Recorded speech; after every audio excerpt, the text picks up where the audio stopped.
নমস্কার। গরিবরা ভালো আছো? আচ্ছা, তোমরা এত গরিব কেন? যারা লাল গোলাপ দেয় তারা ফেব্রুয়ারি পর্যন্ত সাথ দেবে, কিন্তু যারা ভালো স্বামী তারা সারা জীবন সাথ দেবে। ভগবানও জেনে গেছে সবার এখন দুটো করে গার্লফ্রেন্ড, দুটো করে বয়ফ্রেন্ড।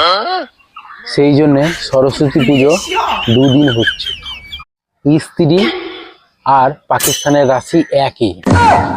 এই দুজনের মধ্যে কখন যে কে যুদ্ধ ঘোষণা করবে কেউ জানে না। নমস্কার। সব মেয়েদের বলছি, বিবাহ করুন ও সব ছেলেদের বর হতে সাহায্য করুন। ধন্যবাদ। যাহা বলিবা মিথ্যা বলিবা, মিথ্যা ছাড়া একটাও সত্য বলিবে না। এখন প্রশ্ন হচ্ছে, তুমি কি আমায় ভালোবাসো? ঠান্ডার সময় উকিলদের বেশি লস হয়, কারণ কি বিবাহ বিচ্ছেদ বা তালাকের কেস ঠান্ডার সময় কমে যায়। মেয়েরা একটি শাড়ি পছন্দ করার জন্য 50টা শাড়ি দেখে। তুমি কি ভাবছো তোমাকে এক দেখাতেই পছন্দ করবে? নেশায় আছিস ভাই, যা গিয়ে লেবু খা। ঠান্ডার সময় জল খেলে জলটা শরীরের কোথায় কোথায় যাচ্ছে পুরো লোকেশন দিয়ে দেয়।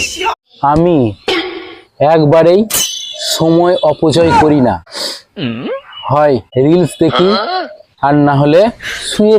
যদি সময়ে কাশির চিকিৎসা না করা হয় তাহলে টিবি হয়ে যায়, আর যদি সময়ে গার্লফ্রেন্ড না বদলানো হয় তাহলে বউ বা বিবি হয়ে যায়। একজন ইঞ্জিনিয়ার এক ভদ্রলোককে জিজ্ঞাসা করলো, ওয়েল্ডিং বা ঝালাই এবং উইন্ডিং বা বিয়ে এর মধ্যে পার্থক্য কি? ওয়েল্ডিং এর ক্ষেত্রে প্রথমে জলে তারপর যুক্ত হয়, আর উইন্ডিং বা বিয়ের ক্ষেত্রে প্রথমে যুক্ত হয় তারপর সারা জীবন জ্বলতে থাকে।